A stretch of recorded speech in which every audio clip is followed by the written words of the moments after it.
Halo guys, kita jumpa lagi di dalam rubrik Desas-Desus bersama saya Muhammad Rahmat. Guys, pada edisi kali ini kita akan membahas tentang ada apa sih sesungguhnya dengan Partai Demokrat. Kenapa pengacara Partai Demokrat pimpinan Pak Muldoko yaitu Rusdiansyah SMH begitu yakin tentang gugatan yang sedang diajukan ke PT UN. Mari kita saksikan bersama-sama dan telah hadir di studio kami Rusdiansyah SMH, pengacara DPP Partai Demokrat pimpinan Pak Muldoko. Berarti sekitar bulan Oktober sudah ada hasil penetapan dari PT UN Jakarta Pusat. Sudah bisa kita lihat. Sudah bisa kita lihat. Ya, paling cepat itu ya. Seberapa persen Bang Jebi sebagai koordinator kuasa hukum yakin dengan hal ini? Jadi Bang Ahmad ya, kalau kita lihat proses yang telah dilalui oleh kubu KLB Deli Serdang, maka harusnya 100% saya meyakini kita memenangkan gugatan ini. Tapi karena ada ketentuan Allah, ya, siapa yang memenangkannya? 99% kubu KLB Deli Serdang memenangkan gugatan ini. Apa bukti-bukti yang bisa saya sampaikan? Ya. Ada dasarnya. Apa itu dasar-dasar? Yang membuat kita yakin ya Bang Ahmad ya. Jadi ada ketentuan pasal 77 yang sudah menyatakan Kemenkumham harusnya menerima keberatan kita. Pasal 77 Undang-Undang 30 tahun 2014 tentang administrasi pemerintahan. Oh, okay. Jadi ada ukurannya. Jadi tidak sembarang saya. Ada ketentuan undang-undang. Ada ketentuan undang-undang. Ini kan soal mau atau tidak Kemenkumham melaksanakan ketentuan undang-undang. Oke. Nah karena tidak dilaksanakan maka kita gugat.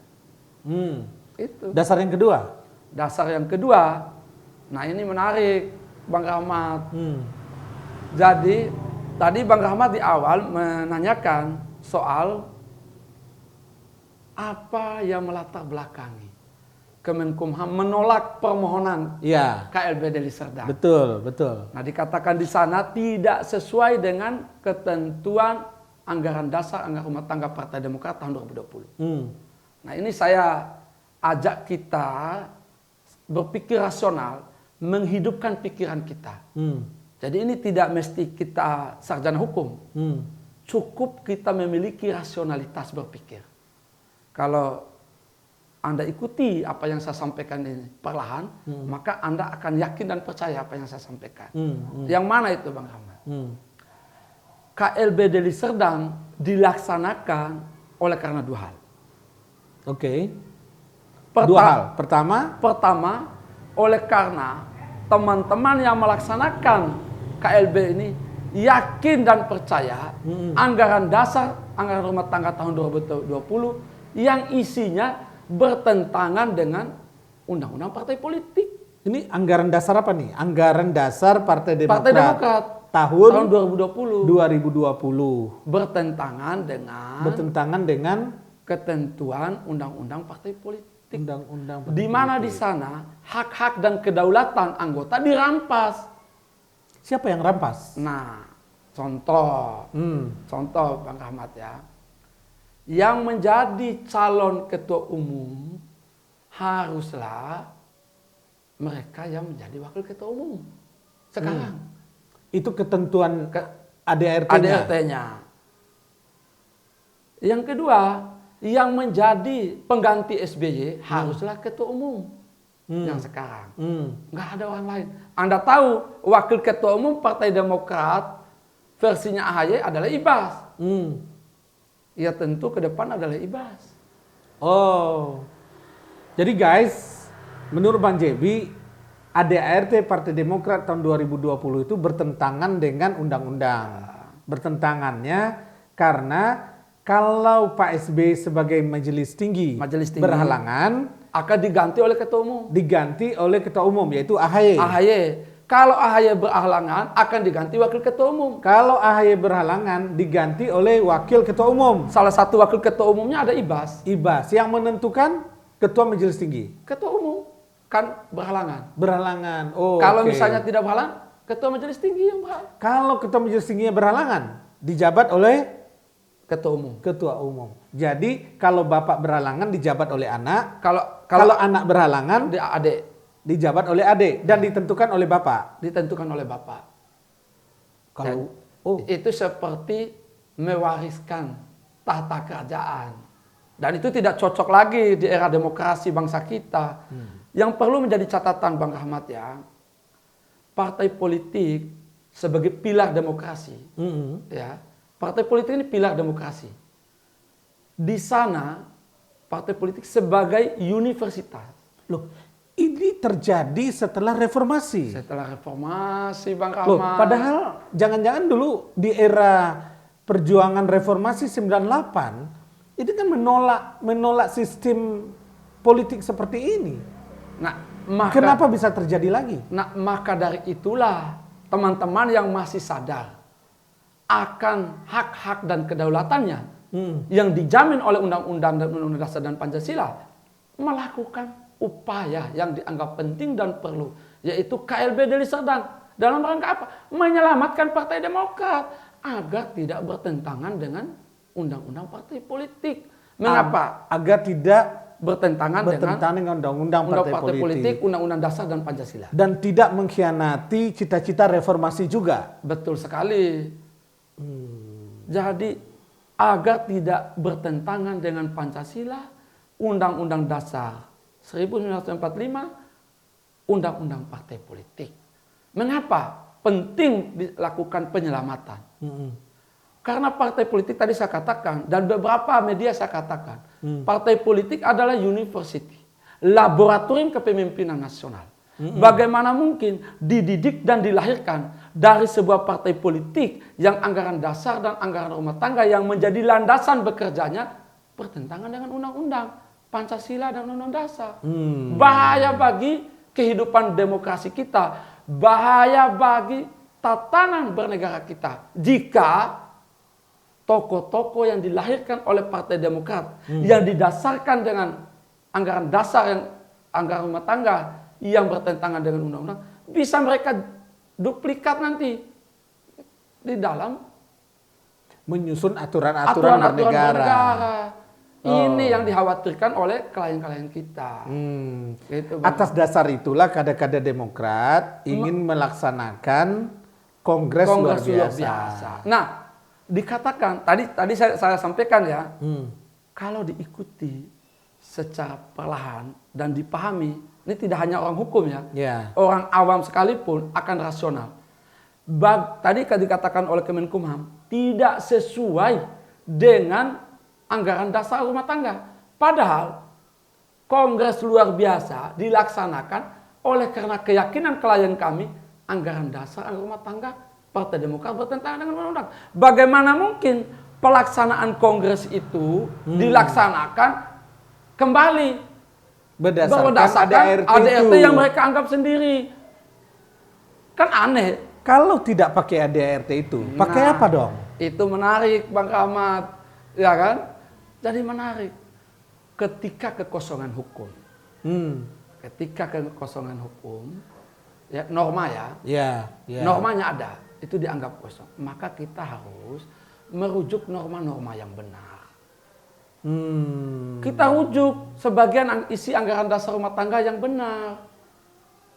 Oh, yang benar bisa diambil. Bisa dirujuk. Yang bertentangan dengan undang-undang Tidak boleh. Misalnya contoh, tinggalkan. Kongres luar biasa harus seizin Majelis Tinggi. Mana mungkin? Namanya juga keadaan luar biasa. Masa harus izin orang lain? Tidak perlu mendapatkan izin, cukup kader-kader yang memiliki hak bersepakat melaksanakan penyelamatan dengan jalan kongres luar biasa. Saya kasih contoh Bang Rahmat ya. Dulu tahun 2020, ini contoh-contoh kasus. Bagaimana ketika terjadi kekosongan atau dianggap ada normanya ada, tapi dianggap bertentangan isinya dengan ketentuan. Maka apa yang digunakan? Ini saya pernah menangkan gugatannya. Waktu tahun 2020 ada calon bupati yang ditetapkan TMS oleh KPU. Oke, apa itu TMS? Nah, tidak memenuhi syarat. Tidak memenuhi syarat. Karena mantan narapidana korupsi. Oke. Ya. Oke.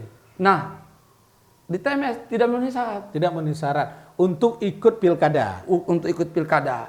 Karena ketentuan peraturan ini ya, peraturan KPU mengharuskan sudah lewat 5 tahun dari masa pembebasan bersyarat. Oke. Dari masa pembebasan. Jadi tidak dihitung masa pembebasan bersyarat. Nah, sehingga dia tidak bisa, menurut KPU tidak bisa ikut mencalon. betul sekali. Nah, Lalu gugatan itu Bang Jebi menangkan. maka saya gugat. Apa yang saya gugat?